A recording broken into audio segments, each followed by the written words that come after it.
Good morning. And welcome to you all. I'm Jim Mitchell, the pastor here at Scots Kirk Presbyterian. Welcome to those of you who are visiting with us and our regular members and those who are joining us by live stream as well. A few announcements before we begin worship this morning. We have with us to bring the word my father-in-law, Dr. Bob Cara, who is the Chief Academic Officer at RTS over all the campuses of Reformed Theological Seminary. And at Reformed Theological Seminary in Charlotte, he's the professor of New Testament courses there. And as I mentioned last night, for those of y'all at the conference, he taught me my very first course in seminary in Greek and many other New Testament classes as well. I'm grateful to the Lord for his influence on my life, and encourage you to come also to the final installment of the conference on what is gender, as we're going through not only biblically looking at what the Bible says gender really is, but how do we address a culture which has some very different perspectives. And tonight, Dr. Cara is going to be looking at some practical examples of how do we relate to our non-Christian neighbor in a variety of circumstances that we may well find ourselves in. So I encourage you to come to that. That's this evening beginning at 5:30. So 5:30 to 6:30. You don't have to sign up for this because there's no meal tonight. Just come. It'll be an hour of the final lecture on this topic. And then from 6:30 to 7:30, we're going to have the first of our 2023 fifth Sunday hymn sings along with the time of prayer. So this is something that we've been planning for a while. This is the first one. So after our hour of the conference, we're going to have hymn selections by request and sing them together, praise the Lord, and then pray specifically for a few items related to outreach with the gospel to the ends of the earth, missions, and local outreach opportunities here in Somerville. So please do consider coming tonight. There is no youth group for this special fifth Sunday event, and we'll encourage the youth to come as well from 5:30 to 7:30 this evening. Other announcements that need to be highlighted, do put on your calendars the outreach event that you see listed in your bulletin. The Evangelism and Outreach Ministry team is planning a community outreach event this May, and we need volunteers. Barbara, can you tell me the dates for that community cookout? Yes, the community cookout will be on May 6th. It's a Saturday from 3:30 to 6, 3 to 6, I believe. And then 2 weeks prior, on Saturday, we will be going out, inviting folks in the immediate neighborhood to come to the community outreach. Thank you, Barbara. And do also just add this date to your calendar. This is something that the ARP does every few years. They bring home all the missionaries from around the world to Bunclarkin following Synod. So it's June 8 and 9. And some of you may already be there for Synod, but we're going to have some carpooling opportunities to go together to Bunclarkin, just up I-26, right over the border into North Carolina. You're in this beautiful place in the mountains, and you'll make connections with other ARPs. You'll make connections with the missionaries and their families. That's something we're praying for as a mission team, is that the missionaries would be encouraged by this time together, that we would be encouraged, and not only from congregants to missionaries, but also their families, their wives, their children, all those who will be gathered together for this unique time where there's a lot of expense in bringing home the missionaries all around the world, June 8 and 9. So just consider blocking that time off to go together to World Focus this year so that we might aid those who are on the front lines, going with the gospel to every nation, tribe, and tongue. And one more announcement. Elaine Reed, if you could come forward and just tell us about the women's retreat so that everyone's aware of that as well. Pleasure. So I'd like to invite all the ladies of the congregation and anyone that you would like to invite as well to attend the Catawba Women's Ministries Retreat. There's flyers on the back table underneath the magnetic board in the back that give you some more details about it. But Catawba hosts this retreat in the odd years, so like 23, so our next one will be in 25. Dr. The pastor at Centennial will be our speaker. Jeremiah Thomas, he'll be speaking on Friday evening about the topic of family worship. So we particularly encourage anyone who has children in their family to take advantage of this as well. The retreat pricing is based on if you stay in Bon Clarkin lodging or private lodging. So there is an opportunity for private lodging for 3 additional women.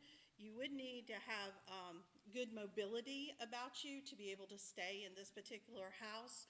So if you're interested in the private lodging, please talk to myself or Frankie, and we can see if any of those 3 spots are still left. Your conference fee, if you stayed there, would be $71.50. If you do stay in Von Clarkin lodging, your conference fee would be $175. So again, encourage the ladies to think about that, pray about that, and go to that. It's February 24th and 25th. And if you need more information, see the flyer, see Frankie or myself. Thank you. And now let us take a moment to quiet our hearts and prepare to worship our holy God.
Now hear as God himself calls us to worship him this morning.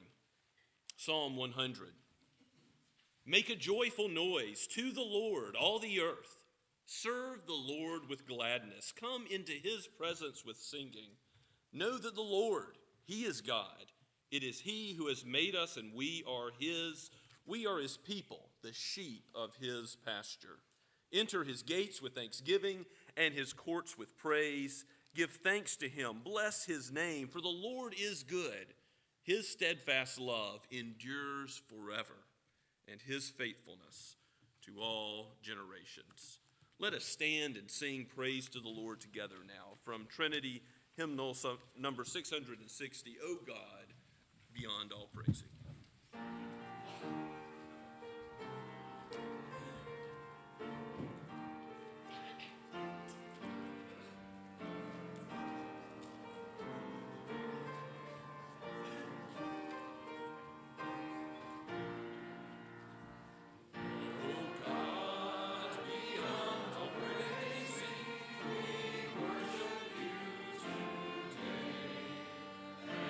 Sing the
Let us pray. Father, Son, and Holy Spirit, you are a faithful God, and your mercies are new every morning. We rejoice in this day that you have made, and we are glad in it, for we know that you are faithful and you abide with your people. It is not because of anything in us, but because of your gift of faith that we come today in Christ, in his righteousness, in his atoning death, not only to be justified, but also to bring our praises before you. Abide with us by your Holy Spirit now. Inhabit our praise, that your name would be glorified. For we pray as Jesus taught his disciples to pray together by saying, Our Father, who art in heaven, hallowed be thy name. Thy kingdom come, thy will be done, on earth as it is in heaven. Give us this day our daily bread, and forgive us our debts, as we forgive our debtors. And lead us not into temptation, but deliver us from evil. For thine is the kingdom, and the power, and the glory forever. Amen. Please be seated. It is appropriate as we come before a holy God to remember that we are sinners, and we come confessing our sin after the reading of the law this morning. As we look together in Sunday school in the book of Romans, the law points us to Christ. Its goal is to show us that we're not able to keep it perfectly, and so drive us to the Savior. So Exodus chapter 20 is the giving of the Ten Commandments, one of two places, Exodus 20 and Deuteronomy 5, where it's found in the Scripture. And I'm going to read verses 1 through 19. Of course, these commandments are good, and when we follow them, it goes well for us. It goes well for a society that follows the commandments. But ultimately, we cannot keep any of them. We must know our sin and thus run to Christ as our Savior for all the ways we've fallen short in thought, word, and deed.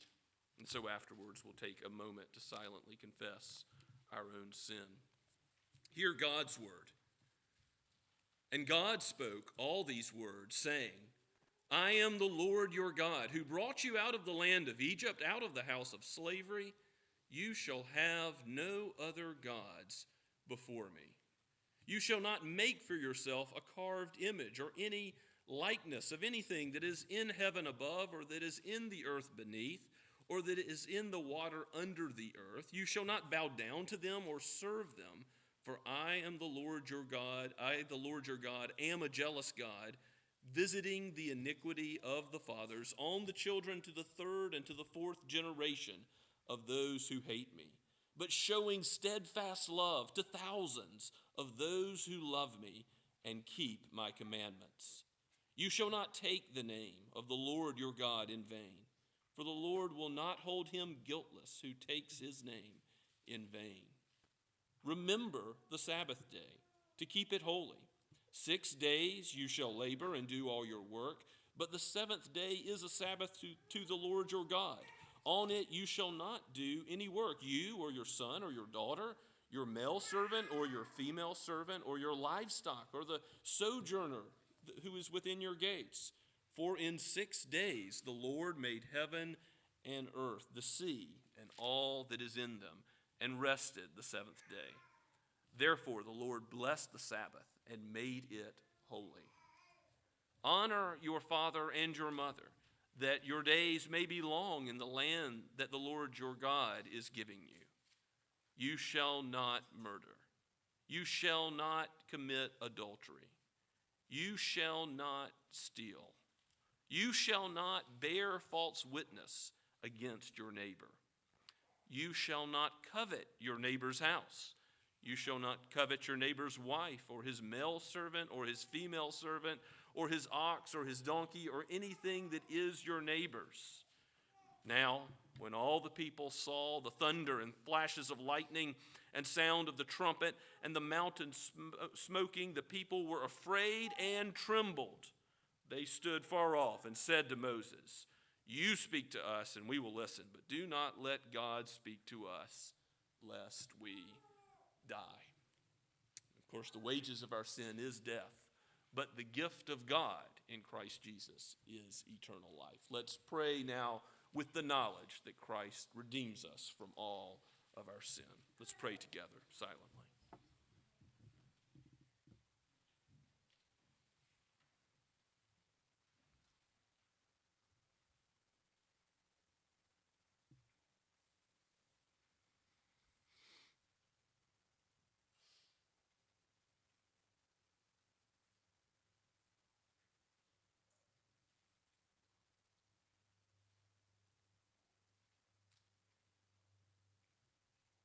O Lord God, we have wandered like lost sheep away from your holy law, away from your perfect character and being.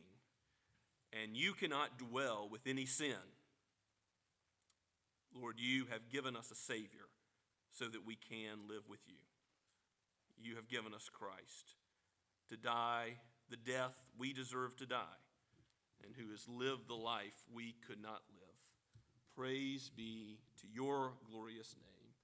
Give us your Holy Spirit that we might more and more die to sin and live to righteousness, to be conformed to his image. For we pray with thanksgiving in his holy name. Amen. And now hear what God's word says about all those who have truly confessed their sin. This is the assurance of his pardon in the gospel for sinners, coming from Ephesians chapter 2, verses 4 through 10. God's word says, "But God, being rich in mercy because of the great love with which he loved us, even when we were dead in our trespasses, made us alive together with Christ. By grace you have been saved, and raised us up with him, and seated us with him in the heavenly places in Christ Jesus, so that in the coming ages he might show the immeasurable riches of his grace and kindness toward us in Christ Jesus. For by grace you have been saved through faith, and this is not your own doing. It is the gift of God, not a result of works, so that no one may boast. For we are his workmanship, created in Christ Jesus for good works, which God prepared beforehand that we should walk in them." Amen and amen. Let us stand together now for our confession of faith, which comes from the Heidelberg Catechism, question number 32. People of God, why are you called a Christian? Because I am a member of Christ by faith, and thus share in his anointing, so that I may, as a prophet, confess his name, as priest, present myself a living sacrifice of thankfulness to him, and as king, fight with free and good conscience against sin and the devil in this life, and hereafter reign with him eternally over all creatures. Amen. Please be seated. And at this time, I'd like to invite the children to come forward for the children's sermon with Elder Joel Reed.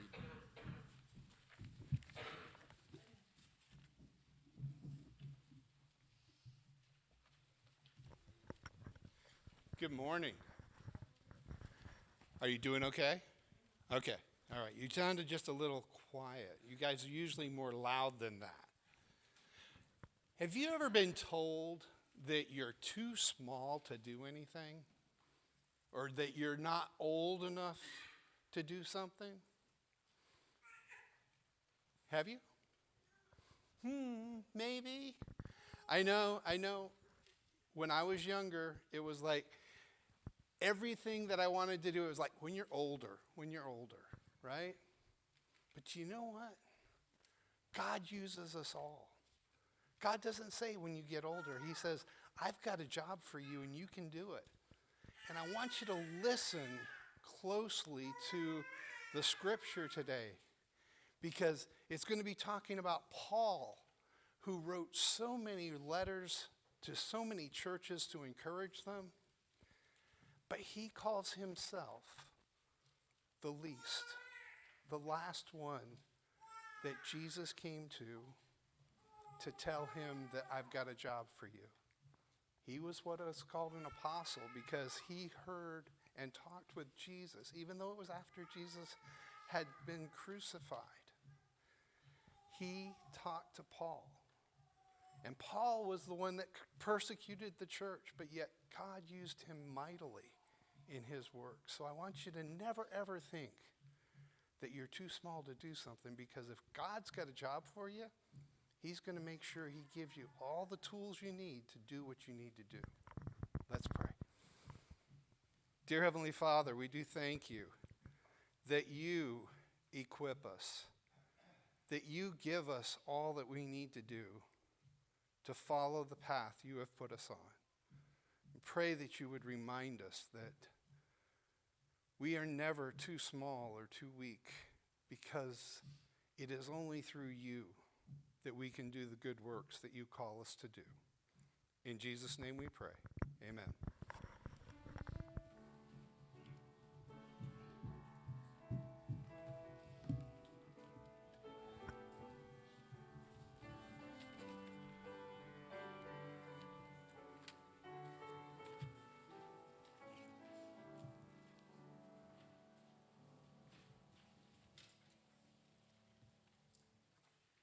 Please turn with me in your copy of God's Word to Galatians chapter 3.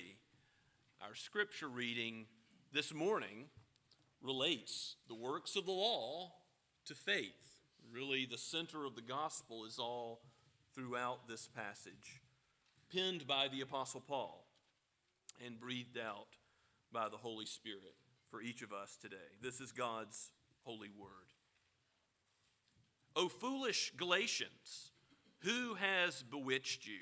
It was before your eyes that Jesus Christ was publicly portrayed as crucified. Let me ask you only this: did you receive the Spirit by works of the law or by hearing with faith? Are you so foolish? Having begun by the Spirit, are you now being perfected by the flesh? Did you suffer so many things in vain? If indeed it was in vain, does he who supplies the Spirit to you and works miracles among you do so by works of the law or by hearing with faith? Just as Abraham believed God, and it was counted to him as righteousness. Know then that it is those of faith who are the sons of Abraham.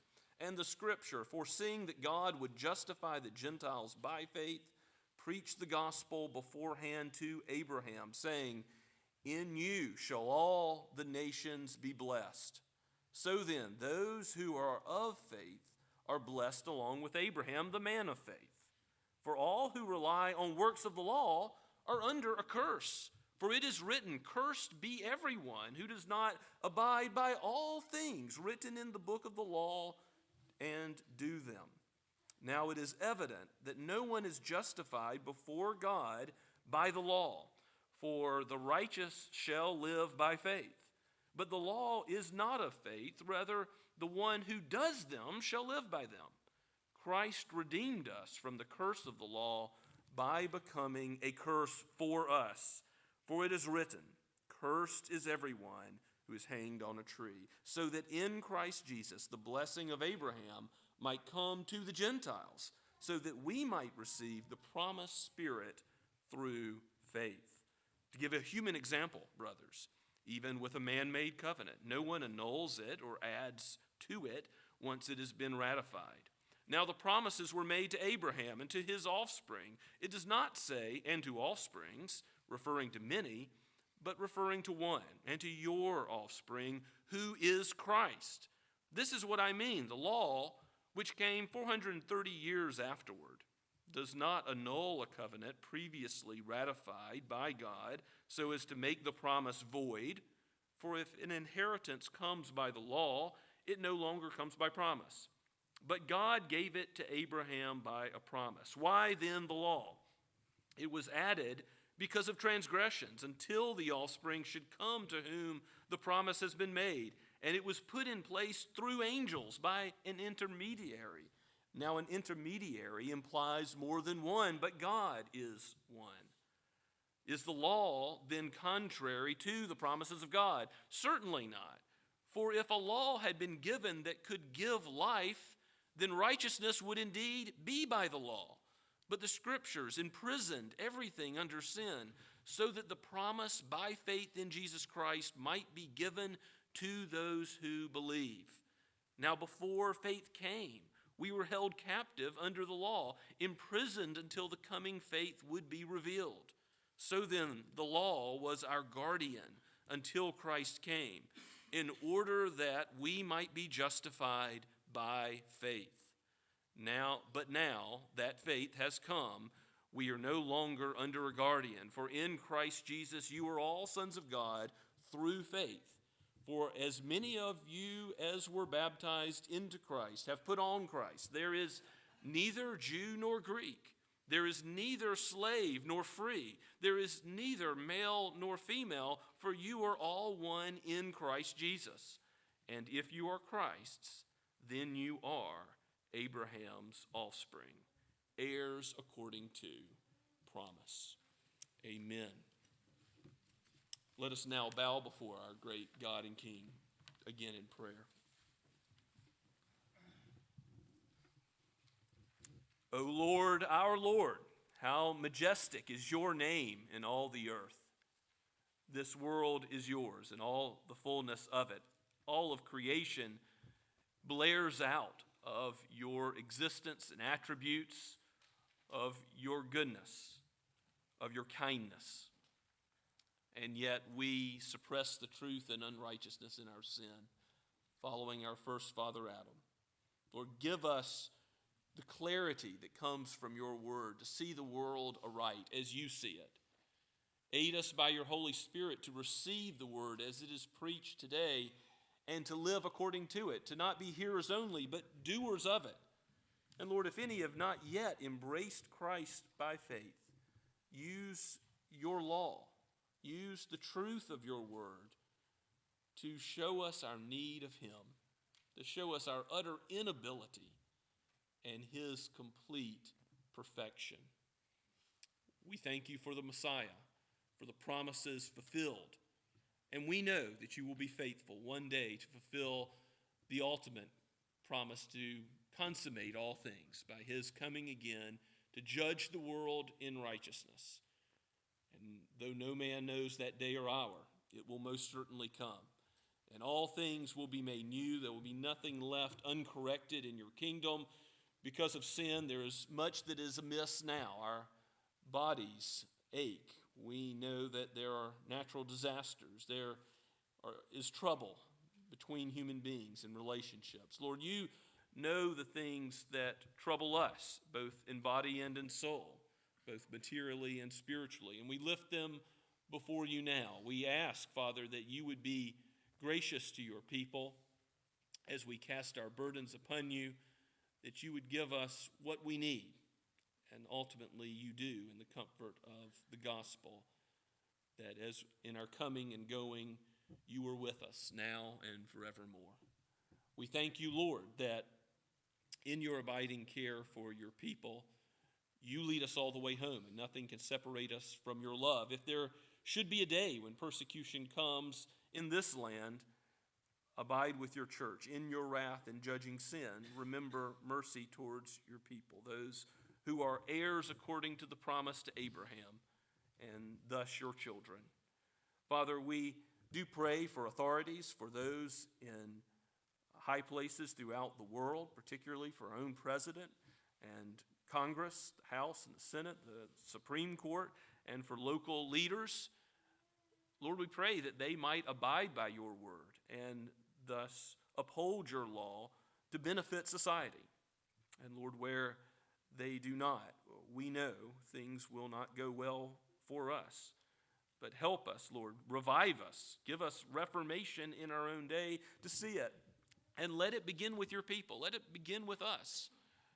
Let your church be not fighting with the weapons of this world, not seeking fame, humanly speaking, or reputation or political influence primarily, but give us influence that you would change hearts and revive those who are dead bones and give them life. And take out our heart of stone and give us a heart of flesh.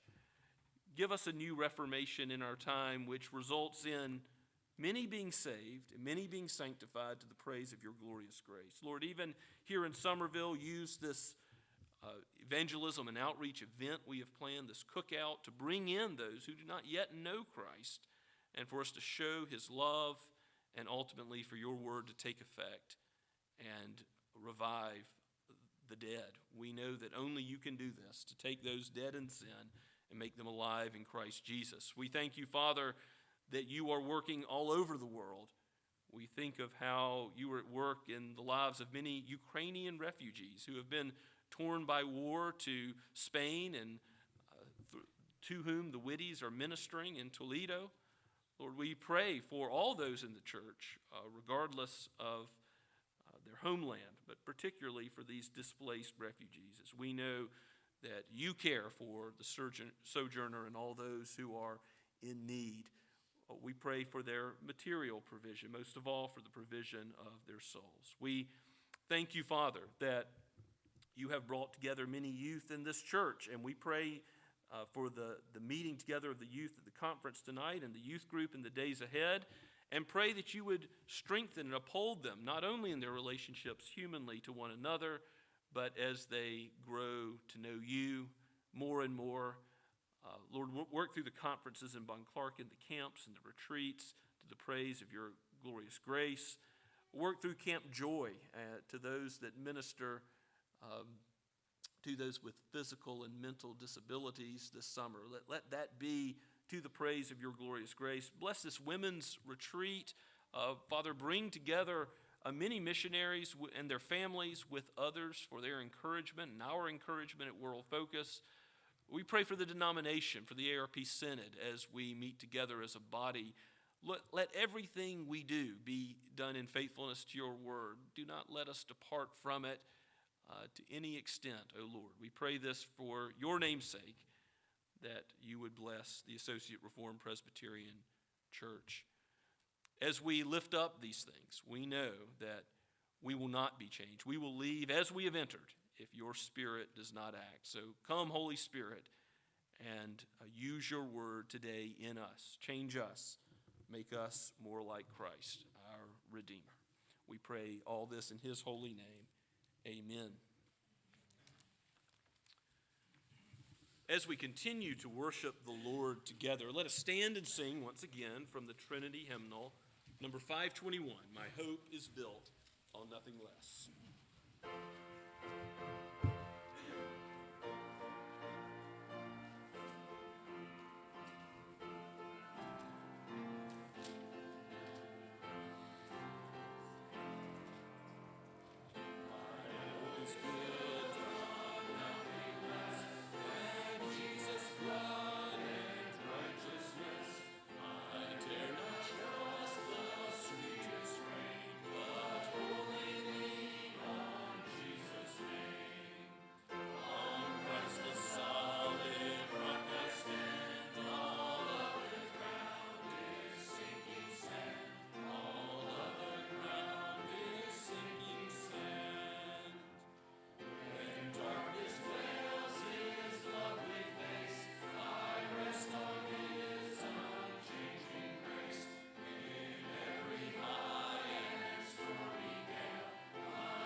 Let us pray.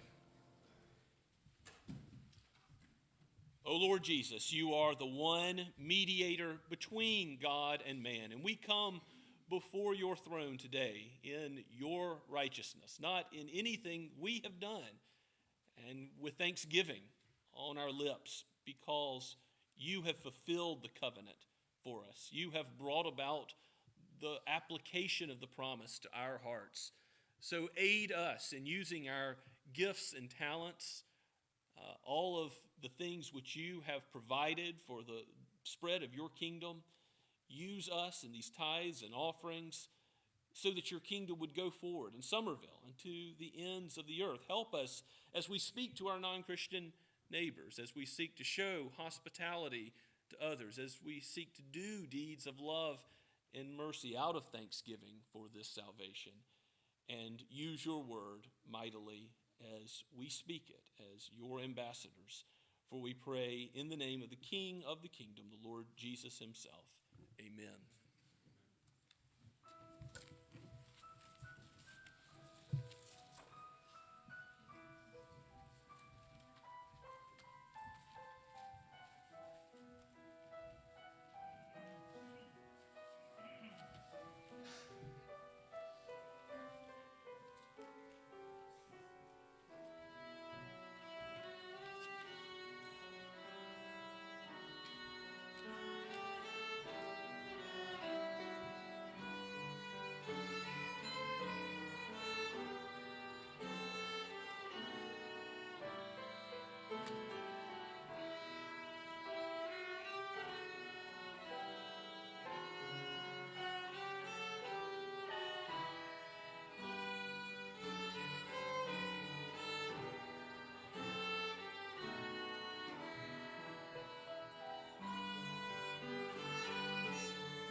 Today we're going to look at a very famous verse in the Bible. I assume many of you have heard it. You may not know exactly where it is in the Bible. But by the grace of God, I am what I am. I'm not in the life verses, but if you are, this is a good one. I am, by the grace of God, I am what I am. Our conference was discussing some bad views of what your identity was. We won't discuss it now.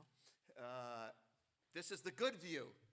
If you want a Christian identity, I got a lot of verses in the Bible that would be wonderful verses.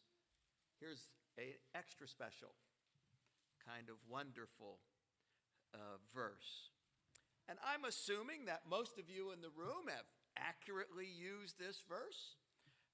And so sort of my goal of the sermon is twofold. One, that you see a little more depth to this verse. Maybe understand the verse a little better. And then my second goal, which I believe is Paul's goal, is that this concept or this verse would grip your heart. It would make you feel good to say, it's only by the grace of God I am what I am. Now we're going to be in, this verse is in, as you can see in the bulletin, it's in the book of 1 Corinthians. So you go to the New Testament, Matthew, Mark, Luke, John, Acts, Romans, 1 Corinthians, and there's 2 Corinthians. But 1 Corinthians, we're toward the end, chapter 15, and I'm going to read 1 through 11. But all of chapter 15 is about the resurrection of Christ, and then the resurrection related to us and the final day. And this is almost a preamble, the first 11 verses. Our verse is going to be in, as we're going to see, in verse 10. But 8 through 10 is like almost a little parenthesis within the discussion.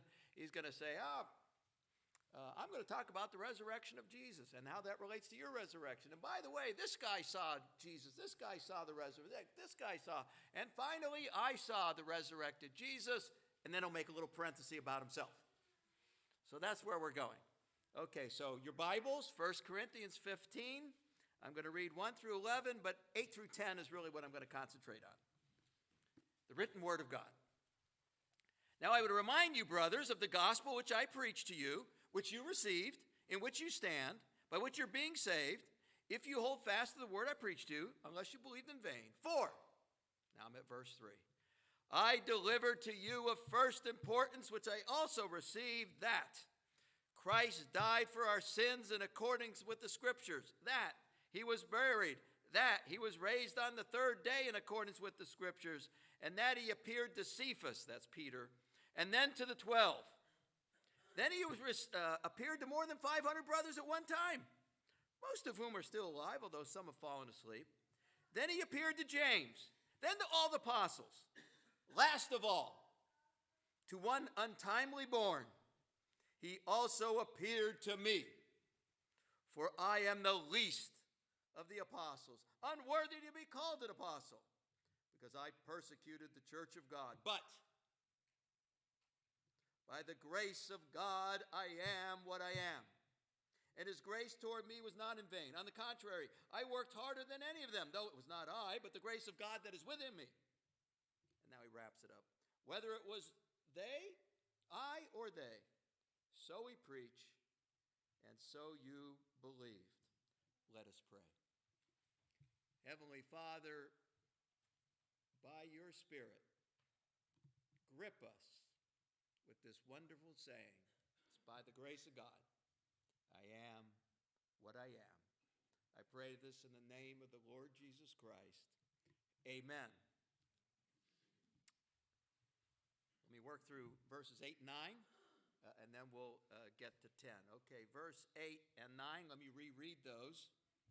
For I'm the least of the, verse 8, last of all, to one untimely born, he also appeared to me. For I'm the least of the apostles, unworthy to be called an apostle, because I persecuted the church of God.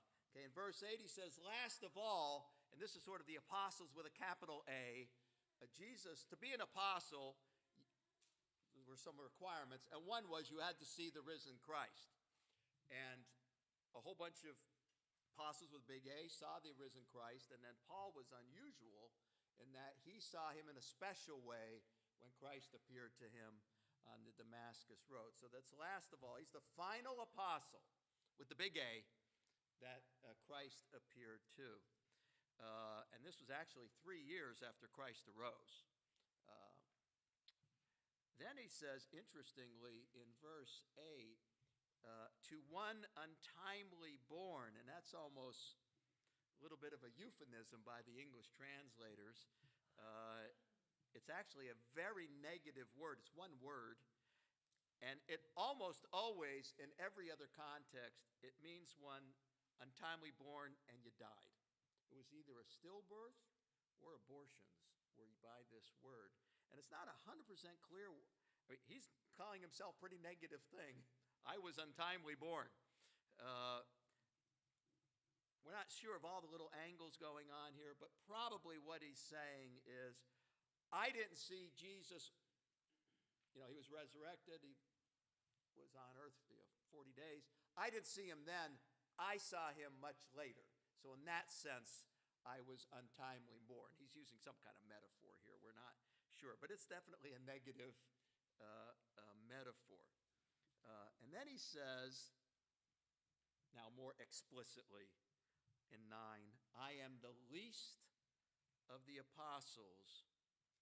I'm not even worthy to be called an apostle, although he is, because I persecuted the church. Now, he's not saying I'm the least of the apostles because I happen to be the final one that saw Jesus, although that's true, but that's not why he's saying it.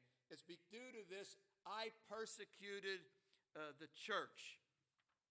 And he actually brings this up. Initially, in Sunday school, I noticed several people referred to it in various verses. He refers to it a whole bunch of times.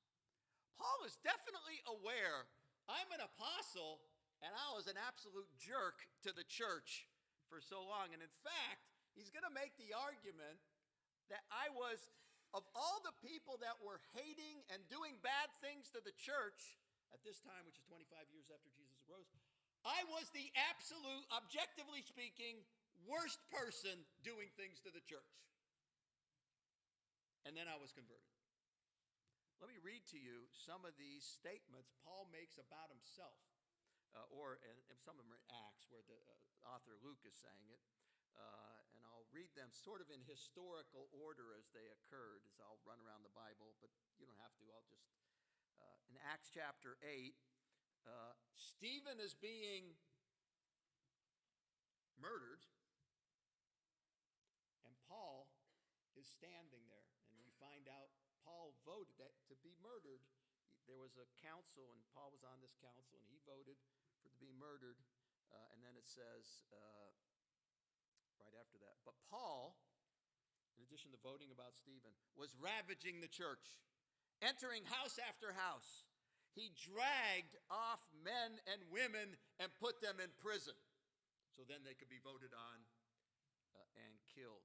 A little later in Acts chapter 9, Ananias, he's a Christian, and God says, hey, that guy Paul just got converted. Why don't you go and help him? And Ananias like, Paul? Ananias answered, Lord, I've heard from many about this man, how much evil he's done in Jerusalem. And he has authority from the chief priests to bind all who believe on your name. Paul says about himself in Galatians, for you've heard of my former life in Judaism. There's a lot of angles to his former life in Judaism, but here, how I persecuted the church of God violently and tried to destroy it. Book of Ephesians. To me, though I am the very least of all the saints, not just the apostles, the saints, because he was the number one evil guy persecuting the church. This grace was given to me to preach to the Gentiles the unsearchable riches of Christ. Acts 22. I persecuted the way, that's another word for the church, to death, binding, delivering in prison both men and women.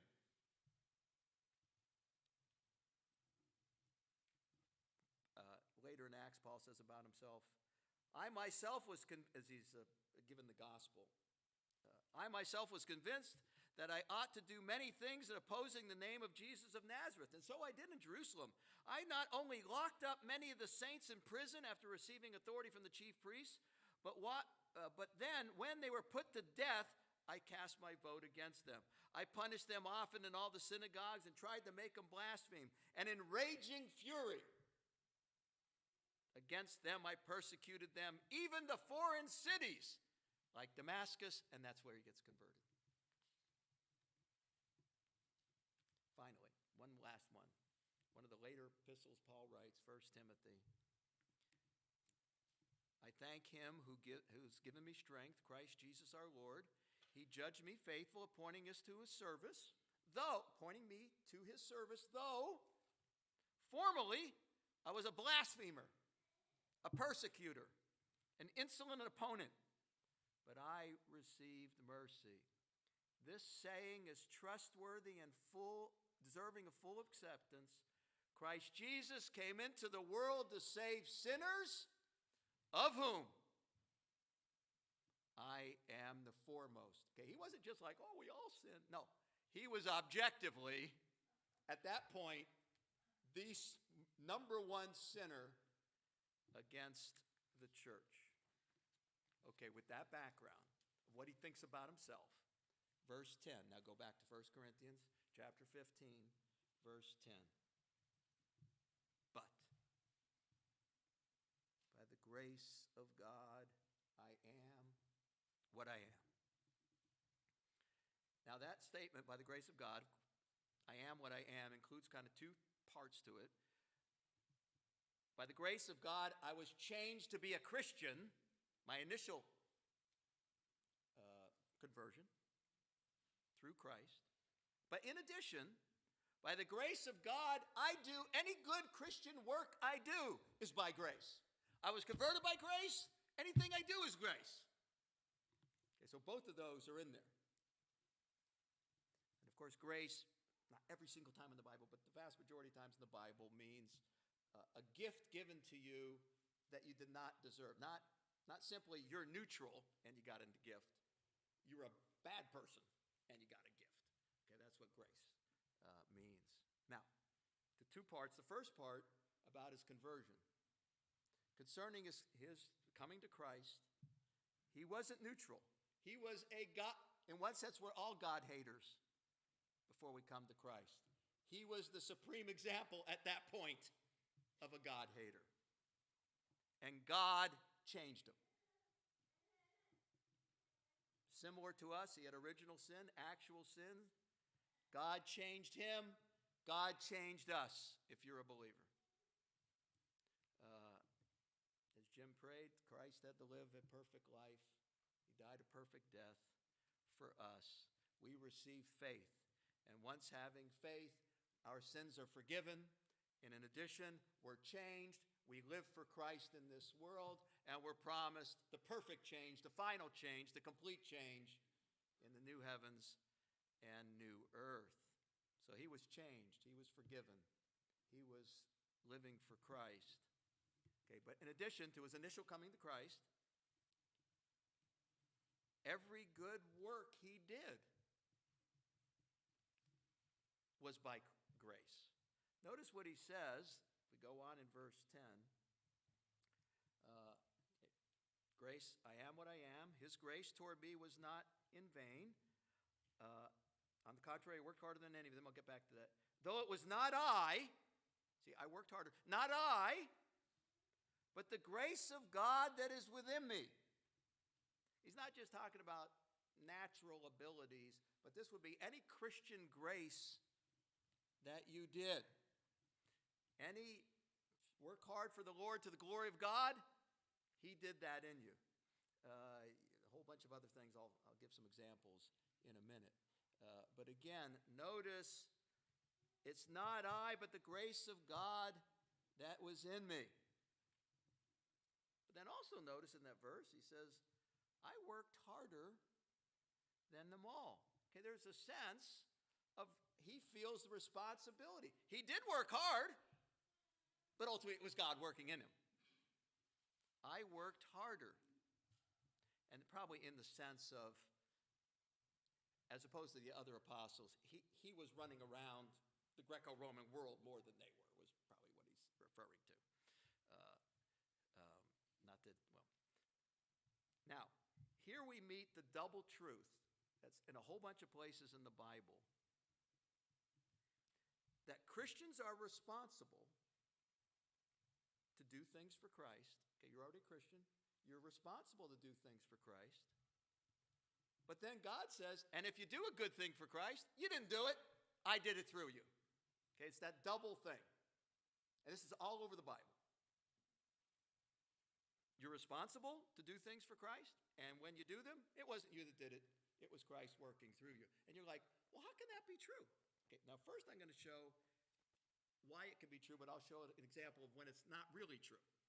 Okay, it can only be true because we're working with God, a creator, and we created beings. He can make it work.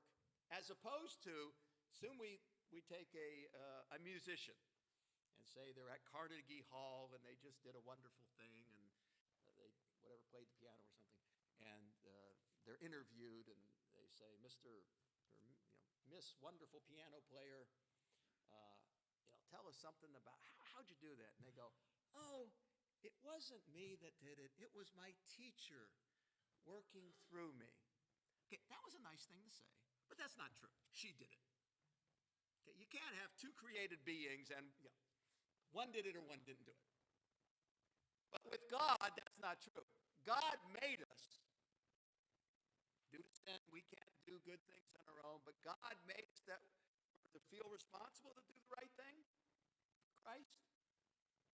And when we do it, it is ultimately Him working through us. And interesting, we were on Romans 9, the potter and the clay, and then the answer is, don't talk to the Creator that way. This is the way it is. I made you. So any good thing we do, even though we feel responsible to do it, we say, it's by grace.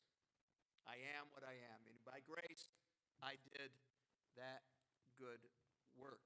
And to show that, if you would, your red hymnal, and we'll go to the back where it has the Westminster Confession. So go to the back where it's going to be 857, little page at the bottom, number at the bottom, 857.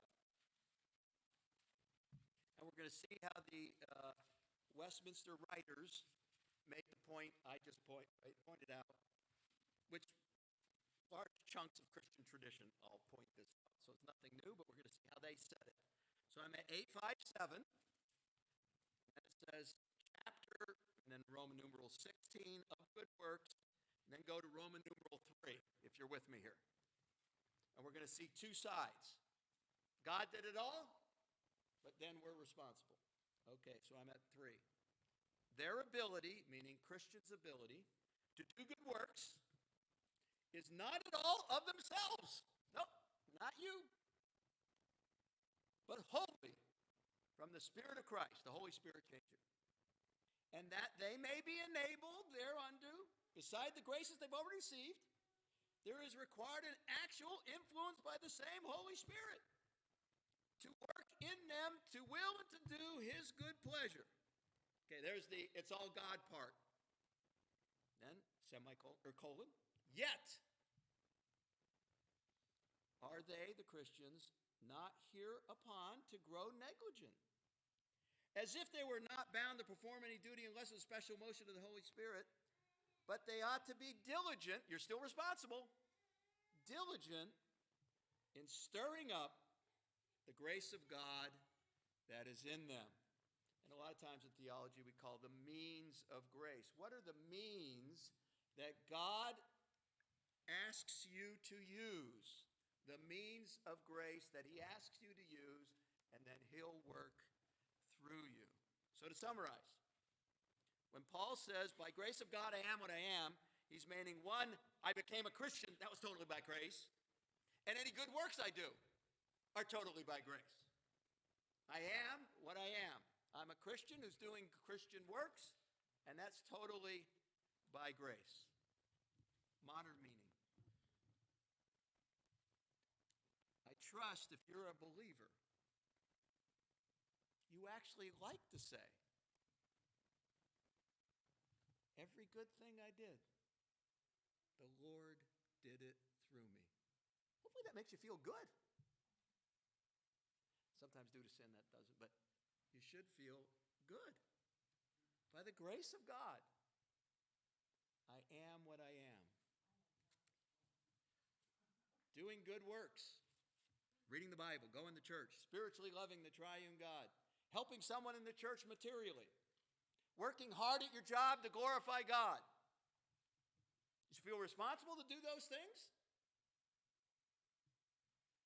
And when you do them, it was only by God's grace that you do them.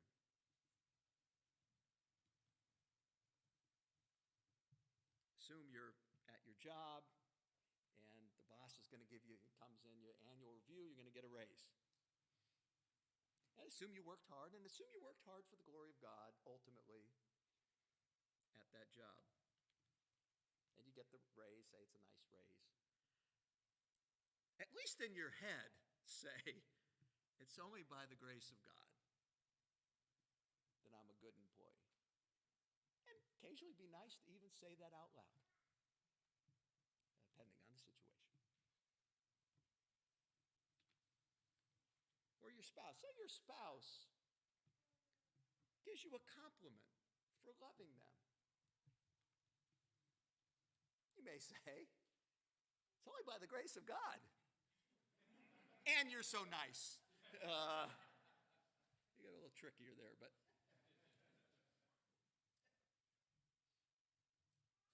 Now, intriguingly, sometimes Paul talks about being proud, appropriately proud, of being a Christian.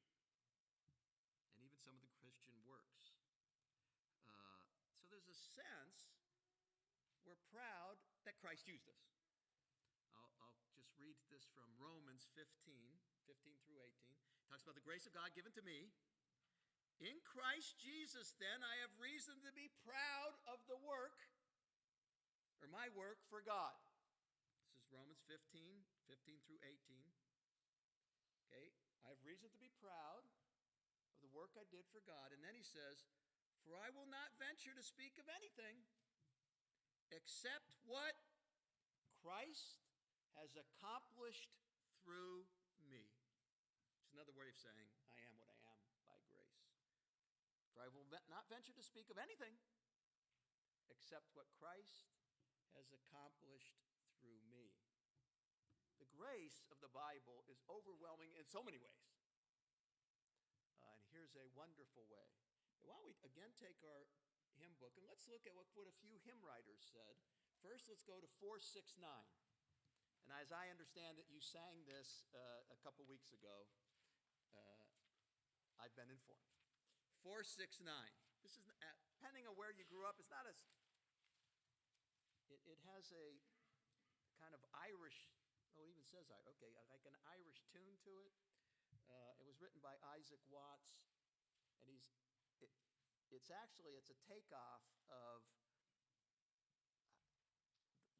basically like the Lord's Supper, and God has prepared a banquet. You're at a party, a banquet, and you're invited to the banquet that God is giving and all this great food. So how sweet and awesome is the place, is the banquet where God is and all God's people. Okay, that's what the first verse is about. And then verse 2, and he's going to sort of trick you at the end of verse 2. So I'm going to start at verse 2. While, with me here? Okay, 469. While all our hearts and all our songs join to admire the feast. We're at this party, the feast. Each of us cries with a thankful tongue, Lord, why was I a guest? Now he's going to get the grace. Why was I invited to this? Verse 3.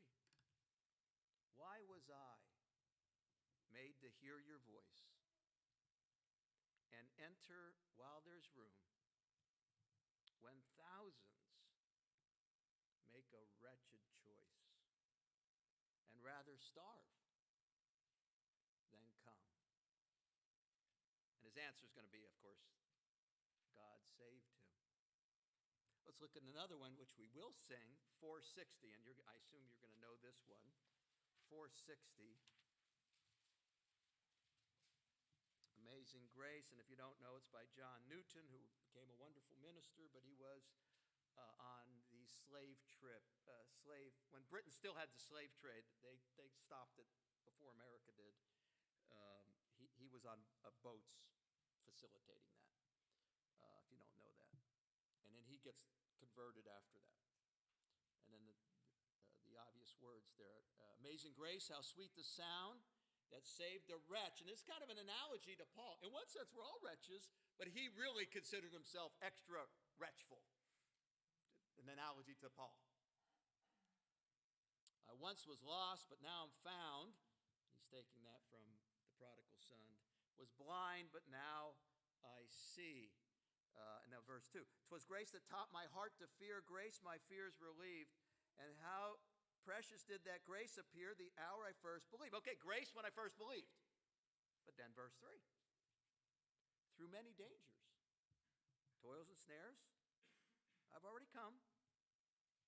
'Tis grace that brought me safe thus far, and grace will lead me home. There's the grace for the rest of my life. Grace, verse 2, when I first believed. Verse 3, all through my life, changing me. And it'll get me to the new heavens and new earth.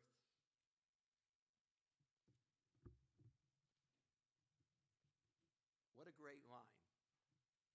By grace, I am what I am. Let us pray.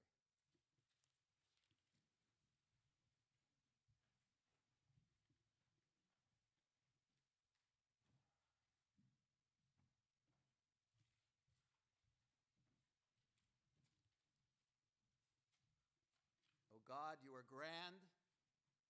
You made humans in your image. We've sinned, and by grace, you've changed us and are changing us. By grace, we are what we are, to your glory. May we feel responsible and then realize it was all you.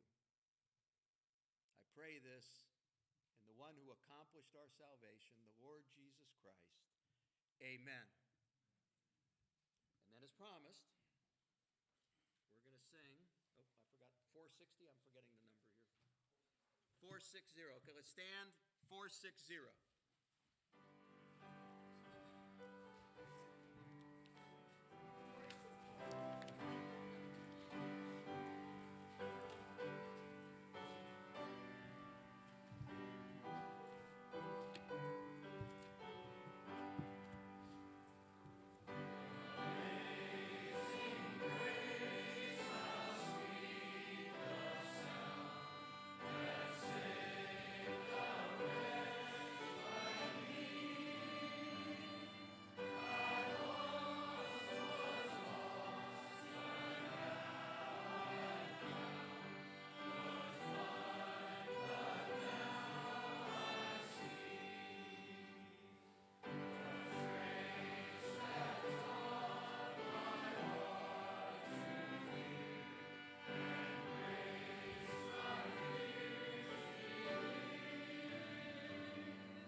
Scots Kirk ARP, hear the benediction from Paul. Through the grace of our Lord Jesus Christ and the love of God the Father and the fellowship of the Holy Spirit be with everyone at Scots Kirk ARP. Amen and amen.